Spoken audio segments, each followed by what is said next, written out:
En manchette aujourd'hui, monastère des moniales dominicaines, la MRC veut rencontrer le ministère de la Culture et la suite du conseil municipal à Saint-Cuthbert. Bonjour à tous et bienvenue à votre bulletin d'information diffusé sur les ondes de CTRB, votre télévision locale et régionale, aujourd'hui le 5 mars 2026, Alain Bellumeur au Pépitre. On débute par la séance du conseil municipal à Saint-Cuthbert, la suite. Donc, et on reviendra tantôt à la MRC de Dautrey qui tenait aussi hier sa rencontre. Lors de la séance du 2 mars, donc en début de semaine, séance présidée par le maire suppléant Vincent Bergeron, plusieurs sujets ont été abordés. Parmi eux, il a été question d'intelligence artificielle. Intégration de l'intelligence artificielle dans les activités administratives. Il y a une offre de service.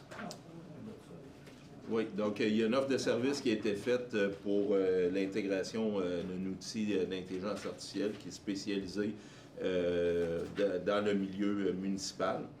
Donc, ça s'appelle Munia, c'est Carange Solutions dans l'entreprise. Donc, l'intégration se fait au coût de 6 800 $ et ensuite, c'est 780 $ par année, par licence, par utilisateur.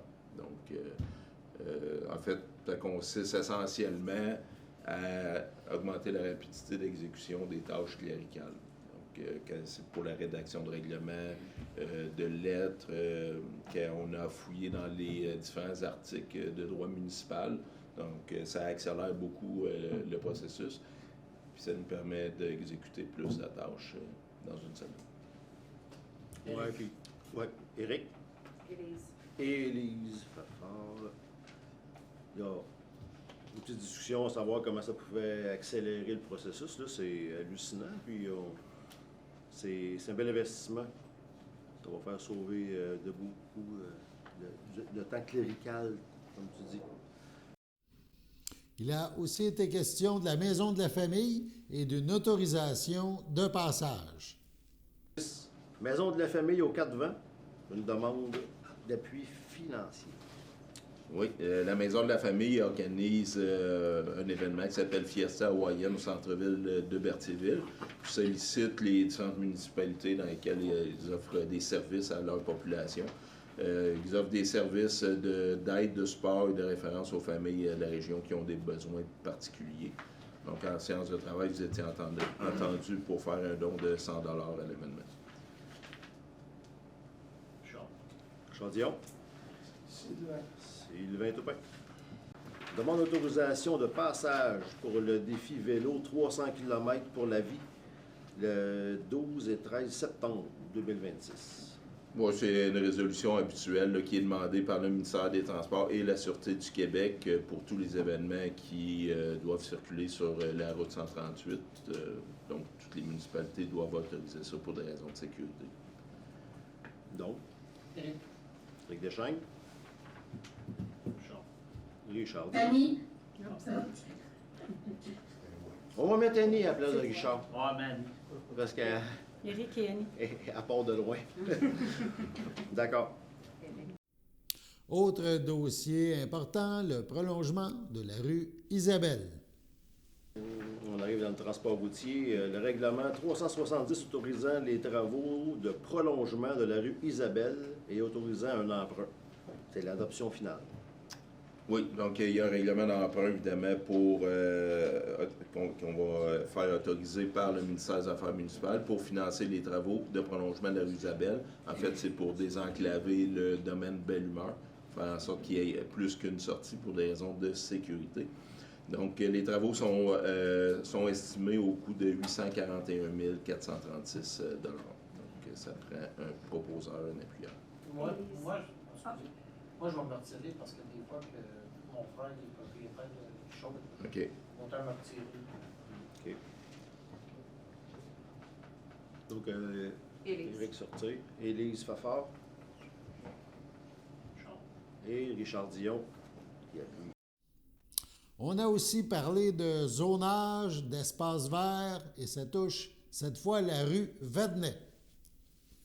Point 16, règlement 352-2, modifiant le règlement 352 intitulé Règlement relatif au zonage afin de créer un espace vert dans le secteur rue Vanet et autoriser bâtiment de 4 logements dans la zone M2 et M3.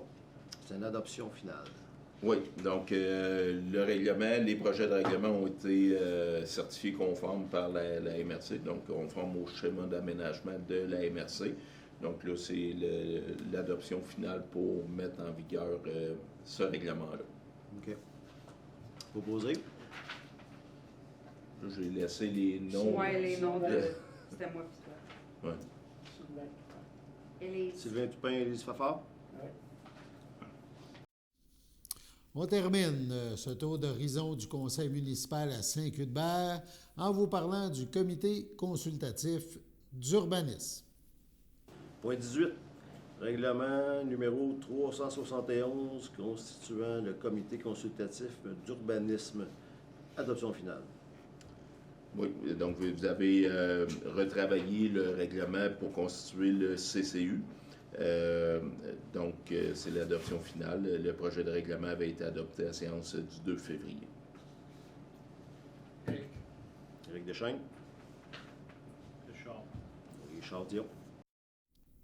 On rappelle que le maire suppléant, Vincent Bergeron, présidait cette séance mensuelle des élus à Saint-Cuthbert, puisque le maire Richard Bellumeur assistait à la séance mensuelle des élus de Berthierville. Le sujet était bien sûr l'Arena, donc la suite du dossier de l'Arena à Berthierville. Il voulait être présent. Après la pause, on vous parle donc de la MRC d'Autrey. On parle bien sûr du monastère des Moniales dominicaines, mais aussi du projet de train à grande vitesse Alto. Donc, on se retrouve après la pause. Votre station de télévision de Berthierville vous invite cordialement à son bingo hebdomadaire télédiffusé tous les samedis matins dès 9h30. Depuis longtemps, les fans de CTRB se divisent le joyeux montant de 600 $ chaque semaine à cette joute de bingo. N'oublions pas non plus le super bingo mensuel d'une cagnotte de 2000 $ que vous pourriez vous partager chaque premier samedi du mois. Un moment de fébrilité qui pourrait devenir payant pour plusieurs d'entre vous. Pour vous procurer ces fameuses cartes de jeu, les dépositaires participants sont à Berthierville, le dépanneur Formule 1, la station-service Arnois sur le boulevard Gilles Villeneuve, le marché IGA Extra Famille Mont-d'Or sur la rue Gabrielle Brissette, le marché Métro Boucher sur la rue Notre-Dame et la pharmacie Proxime sur la rue Frontenac. À Saint-Ignace de Loyola, le dépanneur Proxy sur la rue de la Traverse, la boucherie Aldo sur le rang Saint-Michel. C'est donc un rendez-vous hebdomadaire chaque samedi matin à 9h30 sur les ondes de CTRB, votre télévision locale et régionale, celle-ci toujours en haute définition. Toute l'équipe de CTRB vous remercie de votre fidélité et vous souhaite bonne chance.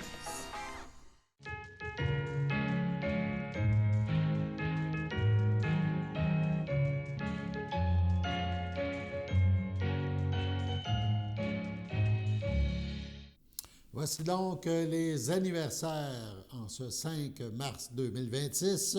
La FADOC de l'île du Pas souhaite bonne fête à Nicole Cusson et à Lucie Beauparlant. Les filles d'Isabelle de Berthier souhaitent un heureux anniversaire à Claire Léveillé. C'est votre anniversaire aujourd'hui, en ce 5 mars 2026.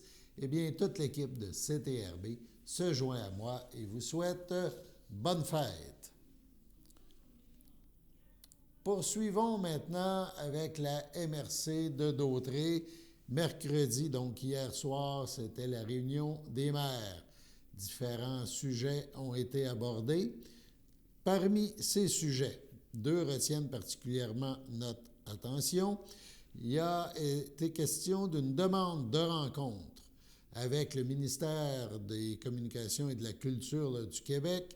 Le sujet, c'est le monastère des Moniales dominicaines. On parle de plus en plus de ce dossier. il est question, entre autres, il y a une pétition pour son déclassement. On écoute un extrait du Conseil des maires de la MRC.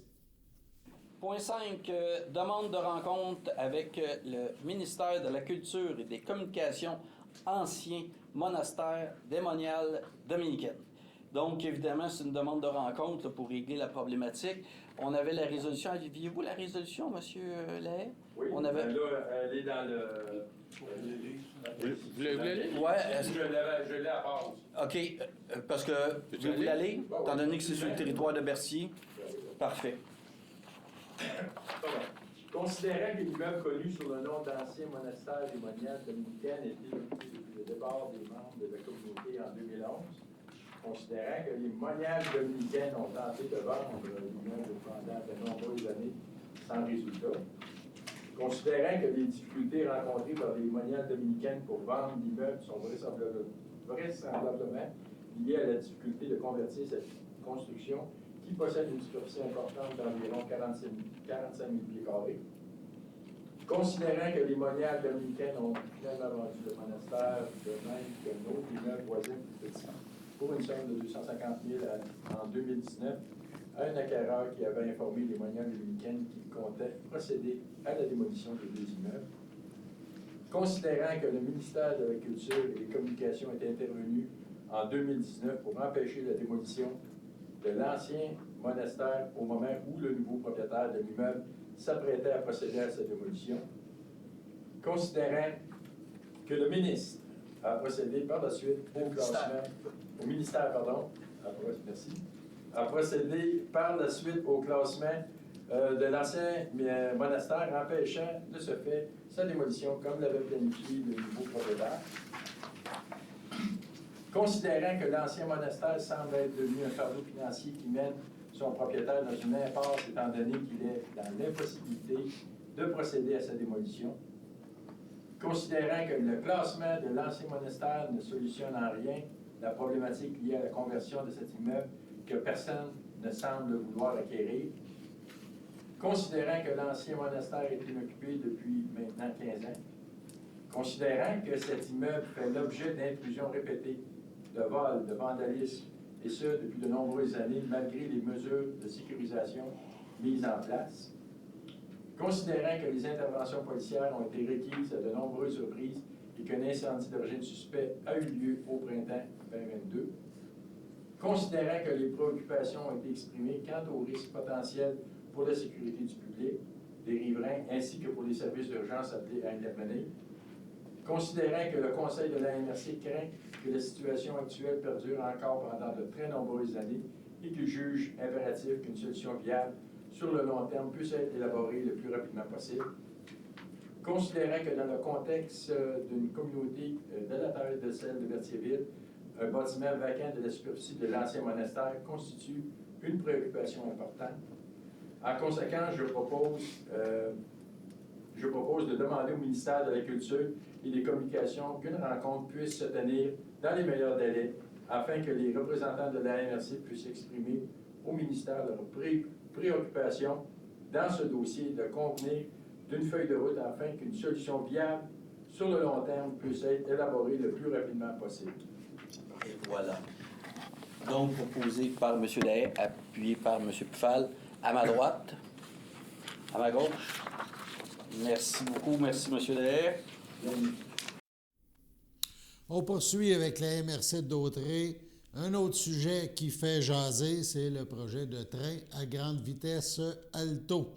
Donc, la MRC, à ce sujet, évidemment, se prononce et fait part de ses préoccupations. Donc, on retourne à la MRC de Dautrey. Un autre extrait. Donc, tracé du train à grande vitesse, Alto, préoccupation de la MRC de Dautrey. Donc, évidemment, c'est une résolution pour envoyer à Alto, puis évidemment, à tous les ministères concernés de nos préoccupations. Donc, M. Villeneuve va vous lire la résolution, parce que je pense que c'est une résolution un petit peu comme le monastère, assez importante. On va... Considérant que la société d'État Alto planifie actuellement le tracé d'un train à grande vitesse, TGV, entre Toronto et Québec, considérant qu'Alto a rendu public un corridor à l'intérieur duquel sera identifiée l'emprise du tronçon du TGV qui reliera Montréal à Québec, considérant que le corridor rendu public par Alto prévoit que le tracé du TGV traversera des terres en culture situées dans la MRC de Dautré, considérant qu'une voie de TGV constitue une contrainte importante au niveau du sol, étant donné qu'il n'y a pas de passage à niveau pour une question de sécurité, considérant que l'absence de passage à niveau constituera une contrainte importante pour les agriculteurs qui pourraient voir une partie de leur terre difficilement accessible car traversée par la voie de TGV, considérant que le secteur agricole est une activité économique de première importance pour la MRC de Dautré, considérant que des producteurs agricoles ont déjà fait part de leurs préoccupations au Conseil de la MRC relativement à l'aménagement éventuel d'un TGV dans la zone agricole, considérant que le corridor rendu public par Alto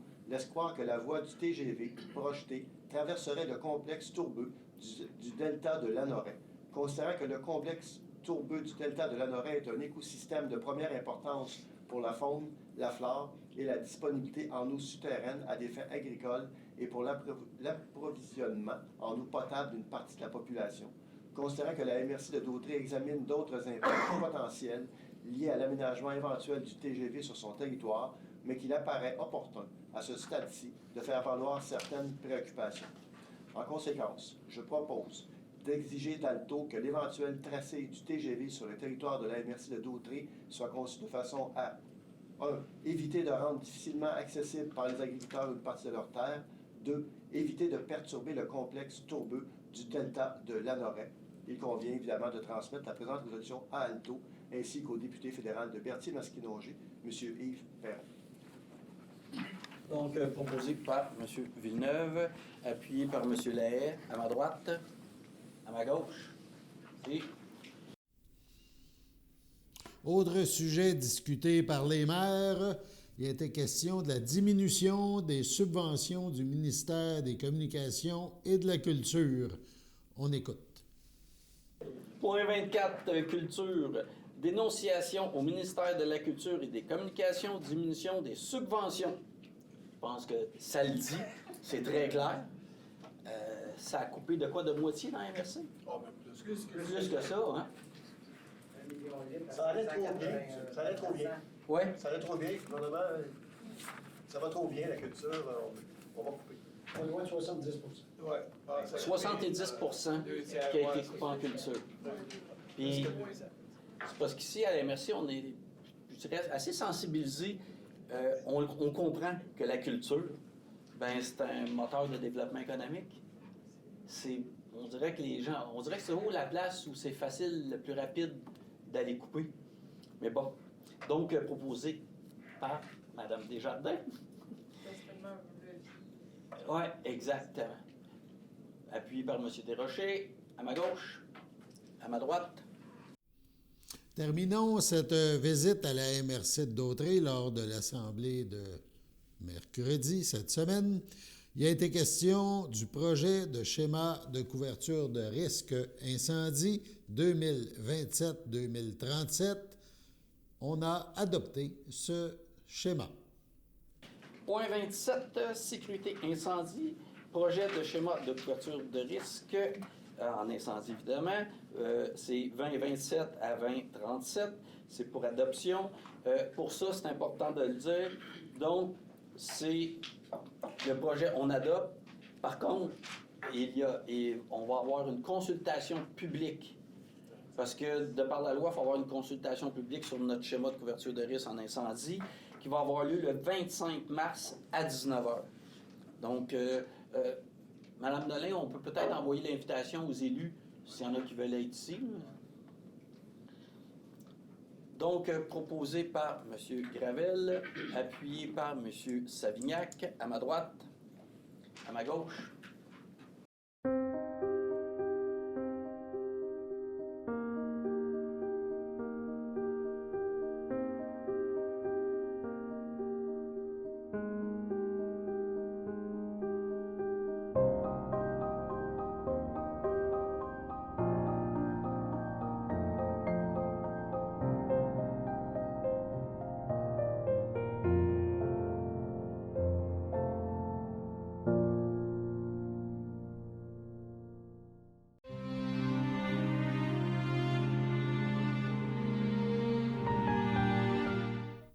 Au CHDL Saint-Charles-Borromée, le 15 février dernier, à 82 ans, est décédée Mme Gaétane Latour, épouse de feu Gérard Moreau, demeurant à Saint-Ignace de Loyola.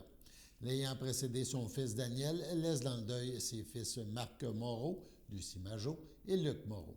Ses petits-enfants, Jean-Sébastien Moreau, Frédéric Moreau, Valérie Moreau, Eddie Chevalier, ses arrière-petits-enfants, Daniel, Elena, Raphaël et Élie. Son frère, ses belles-sœurs et ses beaux-frères, Gilles Latour, feu Rolande Fafard, feu Raymond Latour, Thérèse Blais, Michel Moreau, feu Huguette Moreau, Jacques Laforêt, Pierrette Laforêt, feu Gilles Moreau, feu Nicole Moreau, feu André Champagne, ainsi que plusieurs neveux, nièces, autres parents et amis. La famille vous accueillera samedi 7 mars midi au complexe funéraire F. Thériault, situé au 741 rue Notre-Dame à Berthierville. Suivra une liturgie à la chapelle du complexe à 14h30. Madame Latour sera inhumée au cimetière de Saint-Ignace de Loyola à une date ultérieure. Au CHDL à Joliette, le 17 février dernier, à l'âge de 80 ans, est décédée Mme Mireille Goulet, épouse de feu Yvon Mondoux, demeurant à Berthierville. Elle laisse dans le deuil sa fille Nancy Mondoux, Serge Franqueur, sa petite-fille Anaïs Dupuis, Tommy Girard, ses sœurs, son frère, ses beaux-frères et belles-sœurs, Lisette Goulet, André Laporte, Odette Goulet, Michel Champagne, André Goulet, Linda Benoît, Muriel Mondoux, Lise Mondoux, feu Marcel Lapolice, Jean-Guy Joyal, plusieurs neveux, nièces, autres parents et amis. La famille vous accueillera dimanche, le 8 mars, dès 13h30, au complexe funéraire Thériault, rue Notre-Dame à Berthierville. Suivra une liturgie à la chapelle du complexe à 15h30. Madame Goulet sera inhumée au cimetière de Berthier à une date ultérieure. Au CHDL, toujours à Saint-Charles-Borromée, le 27 février dernier, à 86 ans, est décédé M. Noël Coulombe, époux de feu Estelle Allary, demeurant à Sainte-Geneviève de Berthier. Il laisse dans le deuil ses enfants, Maryse Coulombe, Sylvain Lafleur, Christine Coulombe, Daniel Gaucher, Yves Coulombe, sa petite-fille Molly Bergeron, William Bailey, ses arrière-petits-enfants, Théo et Abby Bailey, ses sœurs, ses frères, ses beaux-frères et belles-sœurs, Victoire Coulombe, Pierre Cloutier, Marie-Ange Coulombe, feu Umberto Rizardo, Diane Coulombe, Michel Coulombe, Diana Lapointe, Christian Coulombe, Dominique Coulombe, ainsi que plusieurs neveux, nièces, autres parents et amis. La famille vous accueillera samedi, 14 mars, 11h, au salon funéraire F. Thériault à Saint-Thomas, situé au 46 rue des Écoles. Suivront les funérailles en l'église de Saint-Thomas à 14h. M. Noël Coulombe sera inhumé au cimetière de Saint-Thomas le même jour. Au CHDL de Saint-Charles-Borromée, le 13 février dernier, à 83 ans, est décédée Mme Lucille Coulombe, fille de feu René Coulombe et de feu Rosalma Boisjoli, demeurant à Berthierville. L'ayant précédé son frère Roland, elle laisse dans le deuil ses cousins et cousines, Yvette Pagé, Mario Léveillé, feu Jeannette Pagé, feu André Sylvestre, feu Juliette Pagé, Jean-Marc Bonnet, Denise Boisjoli, Fernand Rochelot, son ami et proche aidant Maude Malouin, ainsi que plusieurs autres parents et amis. La famille vous accueillera dimanche, le 15 mars, dès 13h, au complexe funéraire F. Thériault, 741 rue Notre-Dame à Berthierville. Suivra à la chapelle du complexe une liturgie à 14h30. Au centre d'hébergement de Saint-Gabriel de Brandon, le 2 février dernier, à l'âge de 86 ans, est décédée Mme Claire Plante, fille de feu Denis Plante et de feu Agnès Sarrazin. Elle laisse dans le deuil ses frères, ses sœurs, ses beaux-frères et belles-sœurs, feu Lionel, Hélène Noël, Marcel Yolande Boivin, feu Cécile, feu Gaétan Charon, feu Lucie, Michel Audy, Étienne Lucille Richard, Rita, feu Serge Paradis, feu Clément, Jacques, feu Raymond de Sylvestre, Jeanne Alain Martel, ses grandes amies, Reine Véronneau et Lise Boudria, ainsi que plusieurs neveux et nièces, autres parents et amis. La famille tient à remercier le personnel de Villa Berthier pour les bons soins prodigués à Mme Plante. La famille recevra les condoléances le 28 mars de 11h30 à 14h au complexe funéraire Thériault, rue Notre-Dame à Berthierville. Nous vous invitons à venir célébrer sa mémoire le même jour lors d'un service religieux à l'église Sainte-Geneviève de Berthier à 14h30. Votre présence sera un réconfort pour toute la famille en ces moments difficiles. On vous remercie pour ce soutien et votre amitié. Madame Plante sera inhumée au cimetière de Saint-Justin à une date ultérieure. Sur ce, on passe à la météo.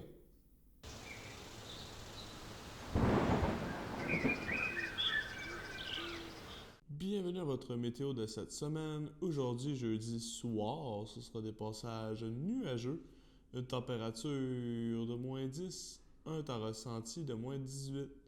Jeudi nuit, ce sera un ciel variable, une température de moins 10, un temps ressenti de moins 18. Vendredi matin, ce sera plutôt nuageux, une température de moins 7, un temps ressenti de moins 13. Vendredi après-midi, ce sera nuageux avec éclaircies, une température de 3, un temps ressenti de 0. Vendredi soir, ce sera plutôt nuageux, une température de 0, un temps ressenti de moins 3. Vendredi nuit, ce sera de la faible pluie, une température de 1, un temps ressenti de moins 3, environ 2 à 4 mm de pluie. Et voilà, c'était tout pour votre météo.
Salut tout le monde! Ici Daniel Grenier pour vous parler des télévisions communautaires autonomes. Et si ce médium n'était pas là, voici à quoi ressemblerait mon message.